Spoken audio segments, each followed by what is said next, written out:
भाई बहुत दिनों से गणित नहीं हुई। आज मैं एक छोटी-सी पहेली लेकर आया हूँ और मेरे ख़्याल से आपको पहले से पता होगा इसके बारे में। लेकिन इस पहेली के माध्यम से मैं कुछ बातें बोलना चाहता हूँ जिससे आपका जो गणित वाला दिमाग है या तर्क शक्ति वाला जो दिमाग है, वो ज़रा शार्प हो। तो अच्छा कुछ पेरेंट्स ने एक कमेंट ऐसा आया था कि आप पेरेंट्स के लिए कोई क्लास कीजिए, कि कैसे बच्चों को पढ़ाना चाहिए। आप होम स्कूलिंग की बात कर रहे हैं, लेकिन पढ़ाएँ कैसे? तो आप ऑनलाइन कुछ तो यार ऑनलाइन तो मुश्किल है, पर आप मुझे टॉपिक दे दो कि भई इस उम्र का बच्चा है या इस क्लास का है और उसको ये टॉपिक मैं पढ़ाना चाहती हूँ, तो मैं कैसे पढ़ाऊँ? तो मेरे पास जो उसका आइडिया जो भी होगा, मैं एक वीडियो बना दूँगा। तो फिर औरों के भी वो काम आएगा। ऐसा करते हैं। तो आप मुझे सजेस्ट कीजिए कि आप इस चीज़ को कैसे पेश करोगे? कक्षा 8 तक की चीज़ होनी चाहिए भई, 8 के बाद की नहीं, फिर वो एडवांस्ड हो गया और वो उसकी ज़रूरत नहीं है।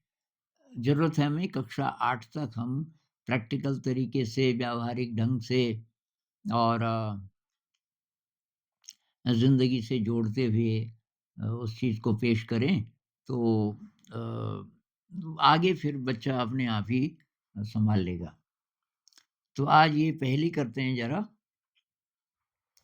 पहेली आपको पता है मेरे ख़्याल से, ये वर्ग हैं 9, 1, 2, 3, 4, 5, 6, 7, 8, 9 और ये संख्याएँ हैं 1, 2, 3, 4, 5, 6, 7, 8, 9। इन संख्याओं को भरना है। कोई संख्या रिपीट नहीं हो रही है, 9 ही वर्ग हैं, 9 ही संख्याएँ हैं। ऐसे भरना है कि हर तरफ से जोड़ बराबर हो। कोई भी 3 वर्ग हम ले लें, ऐसे वाले ऐसे वाले, ऐसे वाले ये, तो सब तरफ से जोड़ बराबर होना चाहिए, डायगोनली भी। तो थोड़ा चाहें तो पॉज़ कर लीजिए और ट्राई कीजिए ज़रा जिसके लिए नया है। आशा है आपने कोशिश की होगी। तो भई मैंने तो इसको ऐसे भरा और ये हर तरफ से 15 आ रहा है। जैसे बीच में 5 है, तो फिर उससे जुड़े हुए 10 होने चाहिए, तो 8 और 2 10 और 6 और 4 10 और 7 और 3 10 और 9 और 1 10। हर तरफ से ये 15 हो रहा है। 10 और 5 15। तो इसको आप नोट कर लीजिए, हो सकता है आपने और तरीके से किया हो। इस पर आधारित तब मैं कुछ बातें बोलूँगा, आप इसको नोट कर लीजिए। अब आप इसका कोई सूत्र निकालिए, इसमें पैटर्न देखिए। मतलब इस पहेली में क्या-क्या चीज़ें हैं? ये जो 9 संख्याएँ हैं और जिस तरीके से हमने उनको भरा इन 9 स्क्वायर्स में, तो पैटर्न क्या है? ये पता करने की कोशिश कीजिए। तो आप पॉज़ कर सकते हैं। पैटर्न का मतलब आपको मैं कोई दूसरा दे दूँ, दूसरी संख्याएँ अ, और बोलूँ कि इनको भरो अब। इन्हीं 9 स्क्वायर्स 9 ही हैं, संख्याएँ भी 9 ही होंगी, कोई संख्या रिपीट नहीं करेगी, लगातार आएँगी संख्याएँ, 1 के बाद 2, ये नहीं कि 1 के बाद 3 और 2 को छोड़ दिया, ऐसा नहीं। तो उसको भरेंगे कैसे? उसका कोई सूत्र निकालो तो, पॉज़ करके ट्राई करो। तो भई मैंने ये सूत्र निकाला, ये सम संख्याएँ हैं, 2, 4, 6, 8, 1 से 9 तक ये 4 ही आती हैं। तो इसका एक ज़ेड बन रहा है, ज़ेड का आकार 2, 4, 6 और ये 8 ये कोनों पे हैं और जहाँ ये खत्म हुआ, 8 यहाँ खत्म हुआ ना, उसके बगल से दूसरा ज़ेड ट्राई करो। 1, 3, 5, 7, 9 ये भी ज़ेड बन रहा है। 1, 3, 5, 7, 9 ये एक पैटर्न है। तो इसकी मदद से हम फिर अब किसी को भी कर सकते हैं, ऐसी 9 संख्याएँ इन 9 वर्गों में भरनी हो। ये तो एक चीज़ हुई, और बताओ, और क्या पता चला?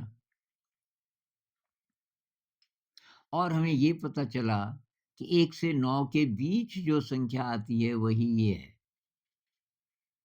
भई 1, 2, 3, 4, 4 पहले आ गई, अब 5 के बाद 6, 7, 8, 9।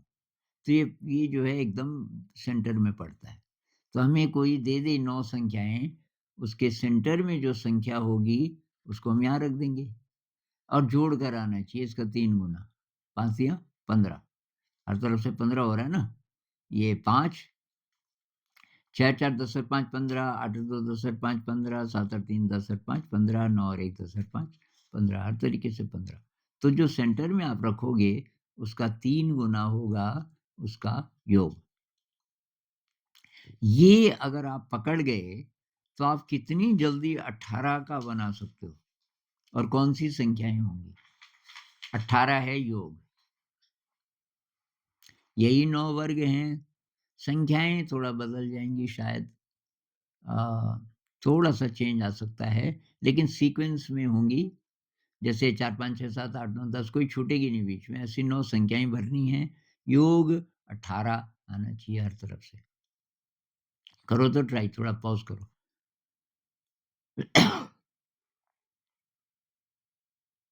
कर लिया? आशा है किया होगा कुछ लोगों ने। तो भई मैंने इसको ऐसे किया।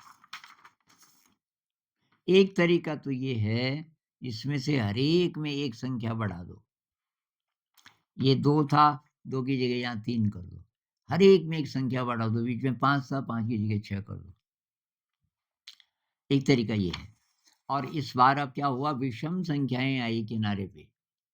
ये 3, 5 और 7 और 9, और फिर सम संख्याओं से बना दूसरा ज़ेड। क्योंकि इसमें जो सम संख्याएँ हैं वो 5 हैं, विषम संख्याएँ 4 हैं। लेकिन ये एक-एक जोड़ने की तो बात अलग है, लेकिन सूत्र के हिसाब से हम चलें, तो 18 बोला ना आपने योग, जैसे उसका 15 था, इस वाले का 15 था, तो बीच में 5 था। उसी प्रकार से अगर ये 18 है तो उसका 1/3 6 आता है। तो 6 बीच की संख्या होगी और वो केंद्र में आएगा। अगर 6 बीच की है तो 6 से पहले 4 और, मतलब 5 4 3 2, तो 2 से शुरू होगा और 6 के बाद 7 8 9 10, इसका मतलब 2 से लेकर और 10 वो संख्याएँ होंगी और बीच में आएगा 6। और इस बार क्योंकि 4 हैं विषम संख्याएँ, तो उनको रख देंगे हम इन चारों कोनों में। जो विषम संख्याएँ 3, 5, 7, 9, ये ज़ेड बन ही रहा है और सम संख्याएँ 5 हैं, तो वो जाएँगे इधर, ये 2, 4, 6, 8, 10। अब इससे आप अपने आप करते रहिए, 3 का भाग जाना चाहिए। तो मैं आपको थोड़ा-सा होमवर्क दे देता हूँ कि भई आप निकालिए 42 का 42 आना चाहिए योग। तो कौन-सी संख्याएँ होंगी? जो लोग पकड़ गए पैटर्न को फटाफट बता देंगे कि वो कौन-सी संख्याएँ होंगी। तो 42 योग आना चाहिए। एक एक और ले लेते हैं, 51 आना चाहिए योग, 51, तब कौन-सी होंगी? तो ये आप बच्चों को दे सकते हो। जो लोग छोटे बच्चों को पढ़ाते हैं, ये पहेली आप ट्राई करना। हो सकता है कक्षा 5 में, हो सकता है कोई-कोई कक्षा 4 वाला भी पकड़ ले, ज़्यादातर शायद कक्षा 6 से जो तर्क शक्ति है वो काफ़ी तेज़ हो जाती है, तो ये आप कोशिश कर सकते हो। तो इसमें हमने क्या किया, पैटर्न रिकॉग्निशन, ये हमारा सबसे पहला था। इसमें हमने पैटर्न देखने की कोशिश की, कि पैटर्न क्या है? ये बहुत बड़ी बात है, पैटर्न को पहचानना। पैटर्न क्या है? हमने पैटर्न देख लिया कि ये सम संख्याएँ हैं 2, 4, 6, 8। अच्छा जी, दूसरा पैटर्न देखा कि ये योग 15 आ रहा है, तो ये 5 आना चाहिए बीच में 1/3। फिर ये जो संख्या है ये बीच की है 1 से लेके 9 तक, तो 4 इससे पहले होंगी और 4 इसके बाद होंगी। इनको बोलते हैं पैटर्न। तो ये पैटर्न रिकॉग्निशन होना चाहिए गणित में। अभी जिस ढंग से गणित पढ़ाई जाती है, बच्चों को मेथड बता देते हैं हम कि ऐसे-ऐसे सॉल्व करो, तो मेथड तो पहले से बताया हुआ है। लेकिन इसमें कोई मेथड नहीं है, ढूँढना पड़ेगा। इस प्रकार की गणित से बच्चों का दिमाग तेज होता है। तो जो लोग बच्चों के साथ काम कर रहे हैं, होम स्कूलिंग कर रहे हैं या बच्चों को घर पे भी पढ़ाते हैं और या जो स्कूल में पढ़ाते हैं, जहाँ-जहाँ गुंजाइश है।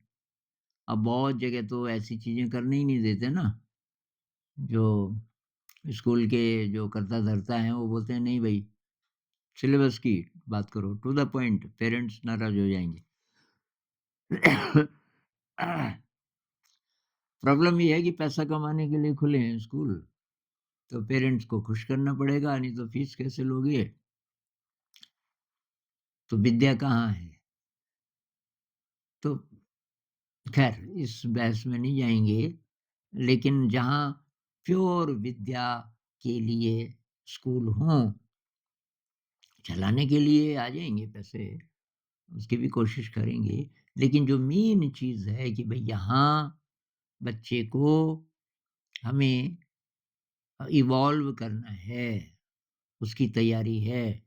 कैटरपिलर से बटरफ्लाई कैसे बने, हम भी, टीचर्स भी और बच्चा भी।